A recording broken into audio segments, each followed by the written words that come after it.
नमस्कार, दैनिक shift time में आप सभी का बहुत बहुत स्वागत है।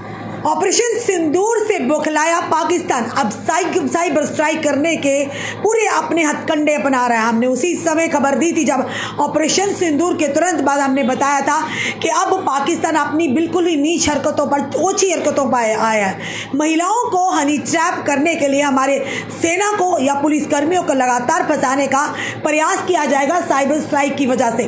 उसी के चलते एक बड़ी खबर आ रही थी, इसलिए हमने कहा सावधान रहिएगा, सुरक्षित रहिएगा। एक बड़ी खबर है, ऑपरेशन सिंदूर प्रिया शर्मा के झांसे में आ गया। नेवी का कर्मचारी 50,000 रुपए में पाकिस्तान को लीक कर दी ऑपरेशन सिंदूर की जानकारी। यानी खुद सोचिए, एक नेवी का कर्मचारी जिसे देश को उन पर विश्वास है, पर अगर वही इस तरह की हरकत, नापाक हरकत करेंगे, देश के साथ गद्दारी करेंगे, किस पर कोई विश्वास करेगा।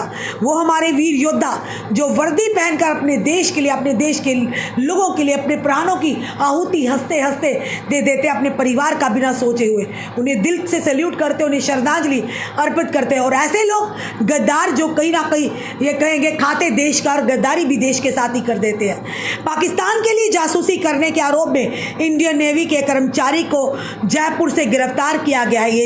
ये कर्मचारी दिल्ली स्थित नौसेना मुख्यालय यानी नेवल हेडक्वार्टर्स में तैनात था। उस पर आरोप है कि उसने रक्षा मामले में जुड़ी अहम जानकारी को पाकिस्तान हैंडलर को लीक किया और इसमें ऑपरेशन सिंदूर की जानकारियां भी शामिल थी। इस कर्मचारी का नाम विशाल यादव और यह हरियाणा के रेवाड़ी का रहने वाला है। गिरफ्तारी के बाद कई एजेंसियां यादव से पूछताछ करने के लिए तैयारी में हैं। भारत ने की थी एयर स्ट्राइक। बताना जरूरी होगा कि पहलगाम हमले के जवाब में भारत ने ऑपरेशन सिंदूर के तहत पाकिस्तान और पाकिस्तान के कब्जे वाले कश्मीर यानी कि पीओके में चल रहे आतंकी ठिकानों पर 6 से 7 मई की दरमियानी रात को जबरदस्त एयर स्ट्राइक की थी। एयर स्ट्राइक में भारत ने पाकिस्तान के 9 आतंकी ठिकानों को तबाह और बर्बाद कर दिया था।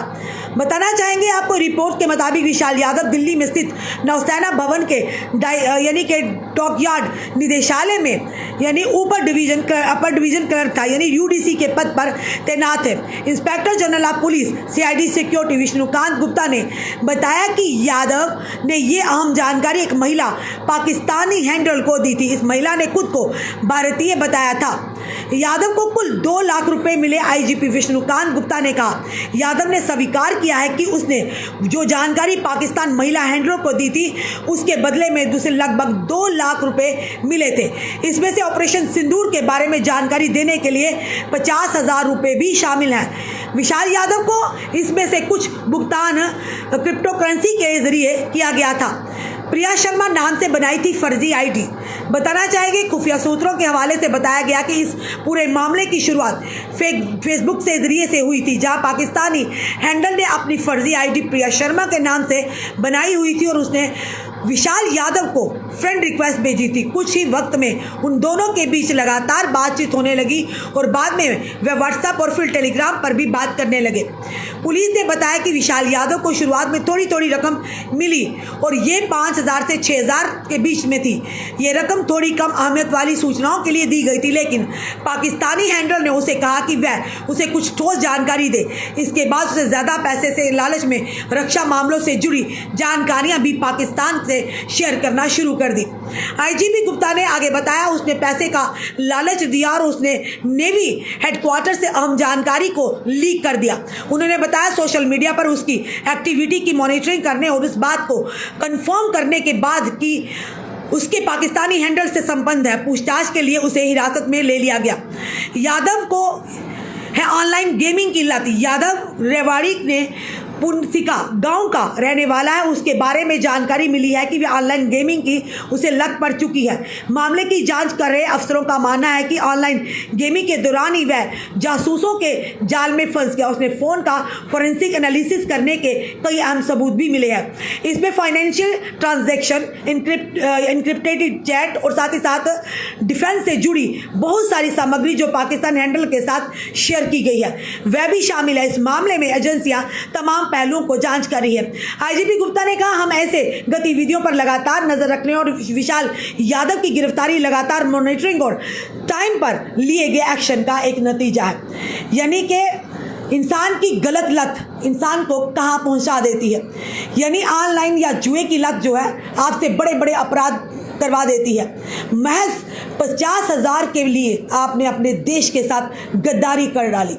लोग आप पर विश्वास करते हैं और खास करके बेल्ट फोर्स की बात करें, और अगर आप लोग ही जिन पर पूरी देश की जनता को विश्वास या गद्दारी करेंगे तो किस पर इंसान विश्वास करेगा।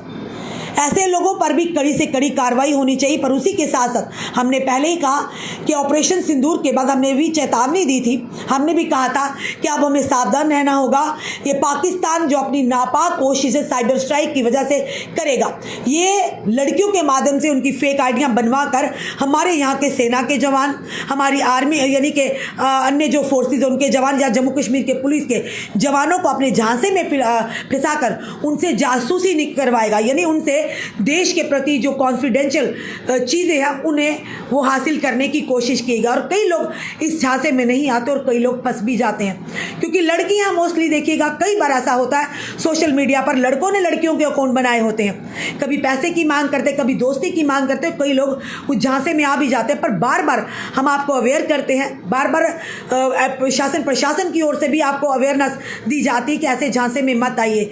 बिना किसी को जाने पर के कोई भी ऐसी अपनी कॉन्फिडेंशियल कोई भी बात या अपने किसी भी तरह का कॉन्फिडेंशियल जो आपके डॉक्यूमेंट दस्तावेज किसी के साथ भी शेयर ना करें। पर जब देश की बात आती है तो देश सर्वोपरि है, सब बाद में है। तो देश के साथ, देश के लिए इस तरह की लापरवाही कोई किसी भी कि कोई भी हो चाहे उसे बर्दाश्त नहीं किया जाएगा, उन पर कार्रवाई ज़रूर होगी। इसीलिए हमने कहा कि हमारे सेना के जवान, हमारी जम्मू कश्मीर पुलिस को सतर्क रहने की ज़रूरत है, क्योंकि पाकिस्तान आप देखते हैं ऑपरेशन सिंदूर के बाद किस तरह से पाकिस्तान बौखलाया हुआ है। यही नहीं बल्कि जो इंडस वाटर ट्रीटी को रद्द कर दिया गया उससे भी पाकिस्तान अब लगातार उसकी बौखलाहट सामने आ रही है। और अब वो ये हथकंडे अपना रहा है, ओछी हरकतों पर आ गया कि साइबर स्ट्राइक के माध्यम से हमारे जवानों को फंसाकर, हनी ट्रैप में फंसाकर उनसे महत्वपूर्ण कॉन्फिडेंशियल जानकारियां जासूसी के माध्यम से ले रहे हैं। फिलहाल ये बड़ी खबर है और तस्वीर भी हमने आपको बताई है, उस युवक की तस्वीर है। पर इसीलिए ये जानकारी आप तक लाना बड़ा ही ज़रूरी है कि कहीं भी आपको फंसाया जा सकता है, चाहे वो आम नागरिक हो, चाहे वो पुलिसकर्मी हो, चाहे वो सेना का जवान हो। तो इसीलिए हमने कहा सतर्क रहिएगा, सावधान रहिएगा। पाकिस्तान अब साइबर स्ट्राइक की वजह से साइबर स्ट्राइक के तरीके अपना रहा है कि किस तरह से भारत की सेना को ही अपने जाल में फंसाकर, ट्रैप में फंसाकर उनसे ज़रूरी और खास करके कॉन्फिडेंशियल गोपनीय जो जानकारियां हासिल की जा सके। फिलहाल आपका क्या कहना है ज़रूर बताइएगा और इस वीडियो को शेयर कीजिएगा। जुड़े रहिए हमारे साथ अगले अपडेट के लिए। जय हिंद, जय भारत।